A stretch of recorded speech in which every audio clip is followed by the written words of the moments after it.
Hello and welcome to another Sunmark Think and Thrive event. Today we have a very exciting guest, and firstly I would like to introduce Jack Kareem, our head boy, who will be the moderator for today.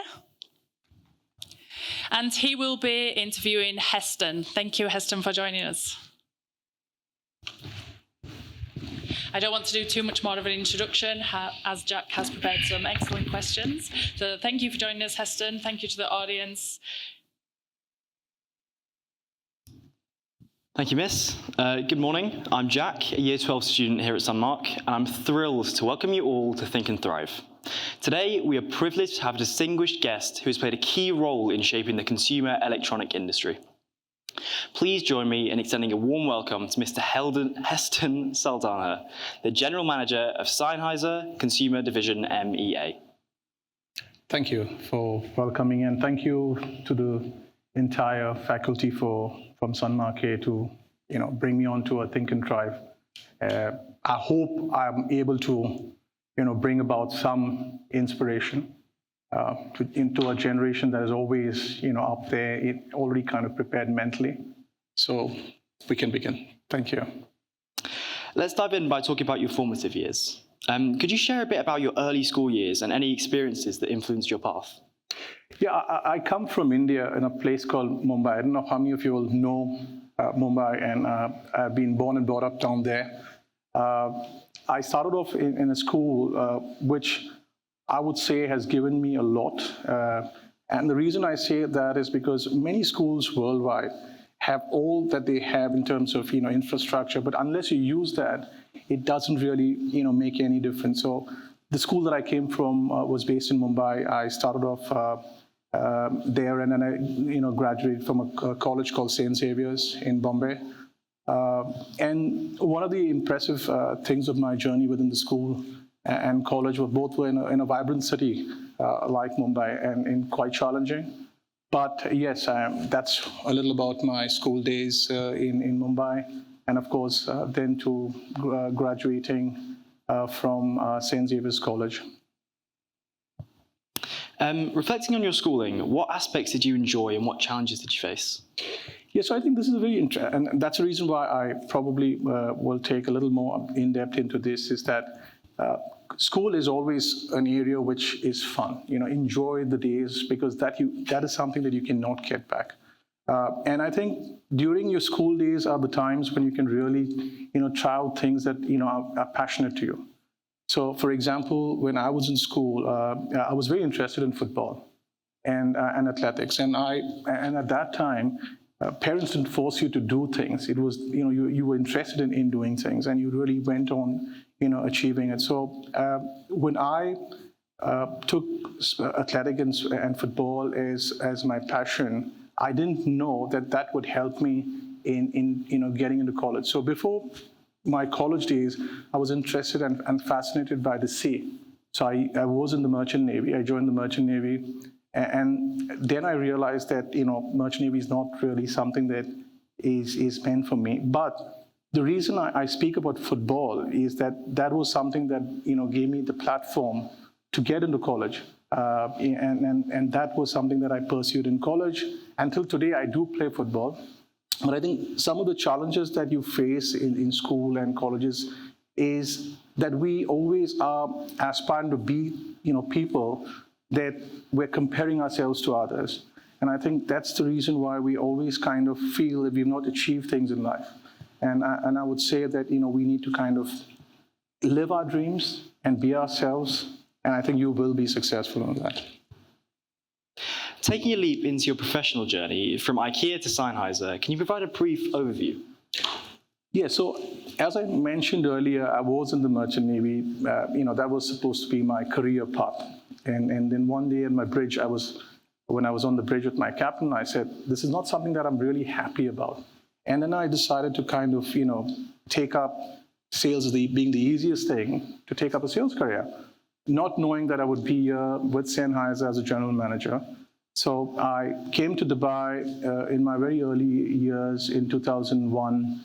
I joined IKEA, and while I was working with IKEA, which was part of the Alpha Group at that time, I started enjoying things, the way retail is done, because retail in IKEA is quite different. And it was quite different for me to understand that coming from a place like India, because we never had such a big retail, powerhouse. But this entire journey within Alphatheme, I was fortunate enough to kind of, dwell into different roles. And that's, again, self-driven. You need to be self-driven to ask for more rather than wait to be given. And I think that's something that kind of elevated my career in Alphatheme. I left Alphatheme as a senior regional sales manager and joined Sennheiser to set up the consumer division, not knowing what was in store for me. And that was, I would say, 13 years back. And after I joined Sennheiser to set up their consumer division, it was 10 years, and I got an opportunity with Sonova, which was Sennheiser's consumer was acquired by Sonova. And now I've been assigned another task to head the entire Middle East, around 30 countries that I look after. That's been a wonderful journey, I would say, from IKEA to Sennheiser Consumer Audio that we are right now. Thank you. Outside of the professional realm, what are some of your personal interests or hobbies? So I think I touched on one of my hobbies, that is football. I love football, but I also like playing the guitar. I do play the guitar, and I like painting. So, it is something that the guitar was something that I always wanted to do, because I love music, and I always initially had this aspiration when I was in school that the guitar was something that people followed you and people were around you. The more you play, the more people around you. But I think when you enjoy doing something, and another thing that I would like to tell kids is that when you enjoy it, continue doing it. In your academic life, you should bring an element of either a sport or music. And this is so important in today's time, that kids are so, driven by just, academically proving numbers. But trust me, when you have a passion when it comes to music or sports, follow it, do it, because it doesn't cost much. It's just investing a little of your time in things that you like doing. How do you balance incorporating innovative solutions while respecting traditional practices in the hearing industry? So just to give you a little insight, so Sennheiser it has a heritage of 75 years. And the consumer division was acquired by Sonova, which is a hearing aid company, which is a #1 company based out of Switzerland. The whole idea of Sonova acquiring Sennheiser was to bring in the strengths and the DNA that Sennheiser had when it comes to audio. And they wanted to integrate their DNA and technology to bring products into the market that would help, I would say, the future generation. And a lot of people don't understand that hearing is a problem as you age. We all think that hearing is a problem only when you are old. But a lot of people lose their hearing capabilities over a period of time, and there was some research done on that. And Sonova said, okay, we have very traditional kind of products in the market, and we want to bring in a product like Sennheiser that could be acceptable and worn easily. So I think that is something that we've been working together, both Sonova and Sennheiser, to really bring in technology that is useful and beneficial to mankind, I would say. I personally love my music, so I have my headphones in all the time. If I were to have my headphones in 2-3 hours every day, if I'm not using Sennheiser, is there other products that I might be using that would make my hearing worse in the future? It's a good question, but very subjective, and I wouldn't really kind of get into. But being in the industry for 75 years, what we really work on is the ergonomics of the product, which is very, very important. And also, because we're a EU-based company, the amount of sound that is eliminated from your device is controlled. So sound is not something that needs to be heard loud. Sound is something that you need to enjoy, at lower volumes. The more you drive your headphones to listen to it means you are having a problem in hearing, or you have a problem in your device. So as I say, loud sound is not good sound. And, you need to hear music in the best, purest form. And I think that's what Sennheiser does bring to the table when it comes to the headphones. Thank you. Could you provide an example of how Sennheiser has embraced a culture of creativity to meet the evolving needs of consumers? So we have a real strong team, which is the marketing insights that we have. And what we do, we take into consideration what the market needs, what consumers need. Today's world, sound and products are constantly evolving, I would say. In the earlier days, it was just wired headphones, which were considered great. And today, we are making even wireless products, which are equally greater. So I think what we try and do is we embrace the needs of the market. And with our technology and research, we have a very strong R&D department that works constantly to develop new products that not just fit well or are at good of hearing, but also in terms of what it brings to you in terms of technology. So, yeah. What's the most challenging aspect of developing new audio products? There are various aspects, actually. If you look at every human being, our ears are developed so differently, right? I mean, again, to bring about a good Bluetooth headset for individuals. I mean, women are different from men. But I think also sound being so subjective that to bring the right feel and touch of music is quite a challenge. And of course, today you have so much of extra technology that's available that can, bring not just audio to a human being also, but it can take data back. And we could use that data for research and things like that. So I think we are constantly, in that space where we're kind of striving to bring the best to our consumers globally. In the world of growing environmental consciousness, how does your team integrate environmental responsibility into your product development and business practices? So Sonova has been, in Switzerland over the period of time has been ranked as, one of the best green companies, I would say public companies over the past few years. And sustainability is very, very important for us as a company. We focus a lot, not just on how the office setup is or the footprint, but also in terms of our packaging. So we pay, a lot of details to the way the product is built, even the packaging, because packaging does cause weight, and then, of course, lands up having a lot of carbon footprint in terms. So we avoid air freights as much as possible. We try and use sea freight. In our shipments, we try and eliminate a lot of plastic in our products, and we kind of bring in, reusable kind of elements within that. So there's a lot of work that happens not just in developing good headphones, but also in developing proper packaging for that can be done. Yeah.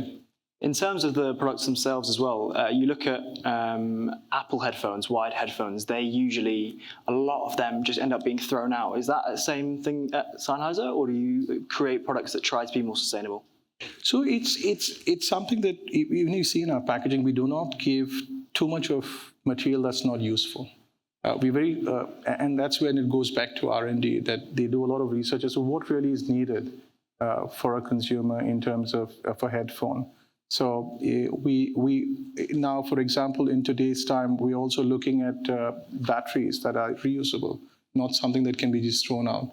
So I think I wouldn't be able to comment much on other brands, but I think within Sennheiser, we are very, very particular, and our research division really works on all the aspects, as I said, with the product, with the packaging, and also in terms of what does that mean when the product actually sits in your hands of a consumer. In what ways can students relate their studies to the hearing industry, and what skills are valuable in this sector? Actually, there are a lot of skills. I mean, if I say it today, I mean, in the earlier days, it was always, you do science, commerce or arts. But today, things have evolved so drastically that you could be a sound engineer, for example, and do a lot in that space. But I think when it comes to kind of subjects, I would say, psychology, communication science, something in audiology. Again, it all depends on your interest in this field, because You could be a sound engineer, you could become a recording artist. And there's so much of space today in the music world, as you would see. There's just not live events happening, but also, a place like this, which is acoustically treated, has a lot of science behind it. It is not just something that, you hear but there's a lot of research that goes into it. So the room is programmed, the walls are designed. So all that requires science. And I think there are careers in this which can be of great interest. Thank you so much for your insights. Let's switch gears for a little bit more fun with rapid fire questions. Quick and snappy like that. You ready? Ready for you. First off, you said you're a football fan. Do you have a favorite team? It is Real Madrid, and you probably would have guessed who's my favorite star, but I wouldn't go into a debate of that. But it's Cristiano Ronaldo, yeah. If you could choose any historical figure to develop an audio device with, who would it be? I would probably go with Graham Bell. I don't know if that would resonate with you all, but because today's technology from just picking up a phone to where we are today, I think I would love to do something in terms of a historic person like him. Okay. Over-ear headphones or in-ear AirPods? I'm more of an overhead headphone person. Okay. Best sound experience you've ever had? So we have a product which is called the HE1, and it was designed after 10 years of research. It is priced around 69,000 euros as a headphone. And when I heard it the first time, I listened to some of the vinyls that I probably heard years back. And when I listened to the vinyl on this particular headphone, it just gave me goosebumps because I could hear every detail of things that I probably would have never heard in an ideal scenario in any other kind of instrument. So yeah, it's called the HE1. So if you guys want to look about just go out and see. It's a 69,000, but there's a lot of elements to it which you would probably It's a little bit out of my price range, but I'll have a look. No, but it is a statement from the brand, and I think that's what we wanted. We wanted to create the world's best headphone. It's not just about it was more a vision from Professor Sennheiser that he wanted the sound engineers to test the limits of creating something that no one has created before, and I think that's what came out of that headphone, of a lot of research. Yeah, but we have it in our office, so if you want to come back and listen to it, we can provide you an. Yeah, no, that sounds amazing. Wired headphones are starting to make a comeback. So what do you prefer, wired or wireless? I prefer wired as compared to wireless. How come? Because I am more of an audiophile when it comes to listening to music, and I think when you are an audiophile, there's a lot of loss of good music when it's wireless. So I still prefer the wired headphones as compared to wireless. Physical audio devices or streaming? Maybe I'm just old school of thought, so physical devices, but streaming is, I think, the next big thing. But I would still go for physical devices. So I still have an amp, and I still have a turntable, and I still have all the gadgets that you want to listen to music in its purest form, like to increase the treble and bass, and things like that. Feel the music. You have more control over it, don't you? Exactly. Your most satisfying career achievement in one word? I would say recognition. Is something, because that's something that we're all striving for, and you would see that in your school days, or as you graduate, or when you go to work, everyone wants to be recognized, and I think for me that is one of the words that's probably strikes well with. Okay. If you could have a soundtrack for your life, what would it be? Soundtrack for my life, I would say The Time of My Life. Have you guys heard of? There's a movie called Dirty Dancing, and that song is like, one of the things that I keep probably listening to the time of my life, and it just brings in so much of positive energy. Probably that's the song that I would connect with. If you had one word to describe the impact of sound on your daily life, what would it be? Sound is actually very, very subjective, and what sounds good to you may not sound good to me. But I think what it brings to everyone is emotions. I think, when you hear, a certain sound, it kind of resonates with a kind of emotion. And that's something I would say is one word that sound brings to individuals, is emotions. You're saying that emotion's super important. What song resonates to you the most? We said about for your daily life, but what, in terms of, brings out the most emotion in you? I do like jazz. Listening to, and the reason I listen to a lot of jazz music is that it's got a lot of highs and lows in when you listen to the instruments in it. It's just not one pitch in terms of the music, and I think it just takes you through a journey of the place you are, the timing. It's also to do with how you feel at that moment. So I think jazz is something that kind of plays well, and I enjoy listening to it.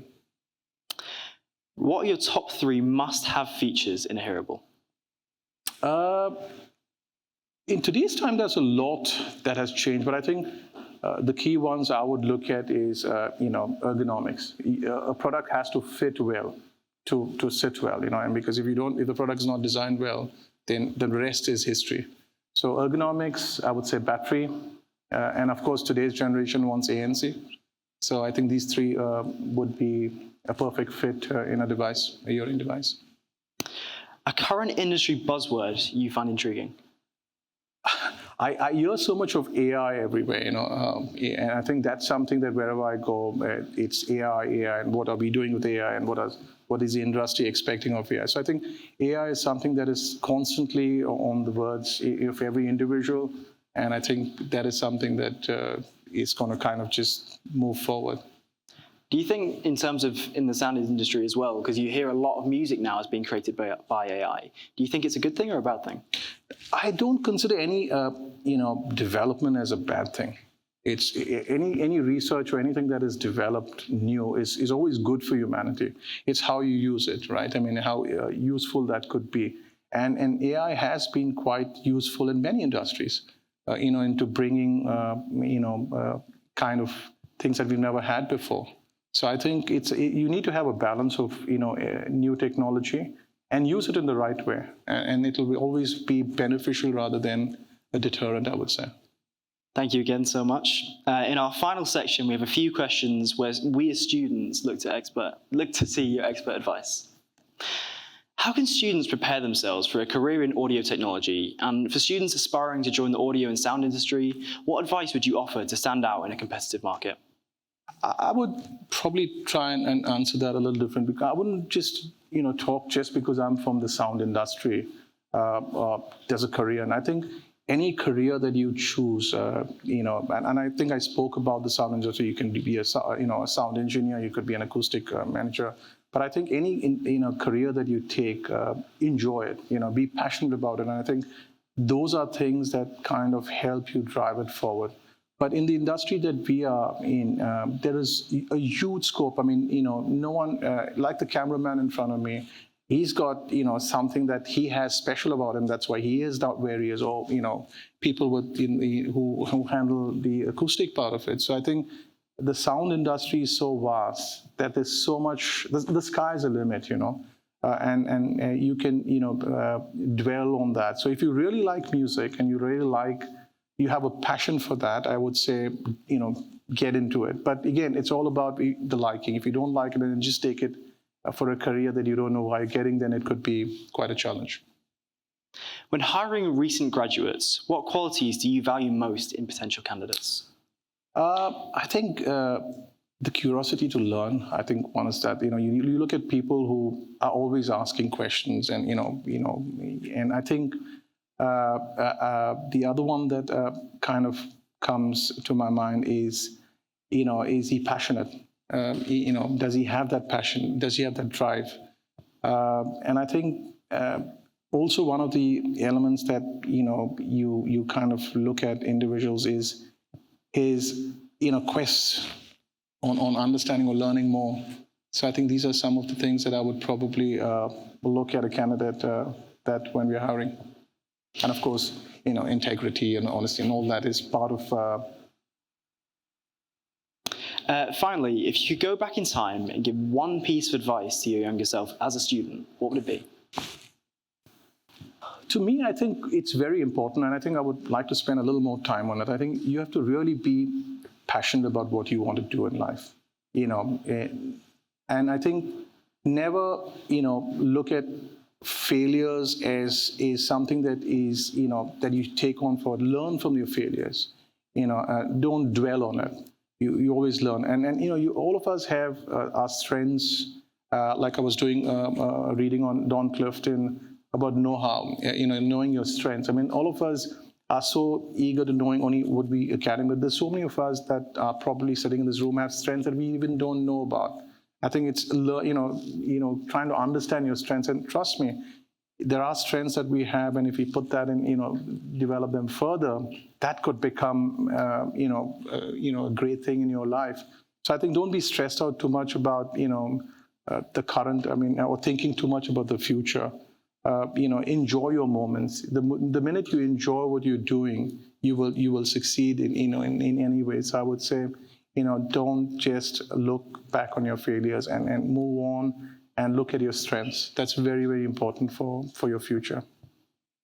Thank you. And I am all out of questions. Any questions from the audience, or you want to know a little more? Happy to take. Or many of our students ask to wear headphones in the class. They claim it can help them study better, they can concentrate better. Do you think that sound and music has an impact on academics and study? Actually, it's a good question that you've asked, because we, did a research very recently.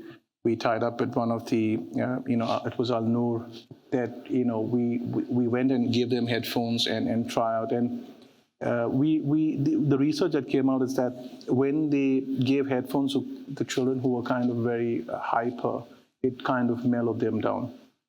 Music is something, as I said earlier, it has a lot of emotional impact on it. And I think there is, when you go and sit, let's say, for example, on the beach side, what does it do to you? It brings in calmness, right? You feel calm and relaxed.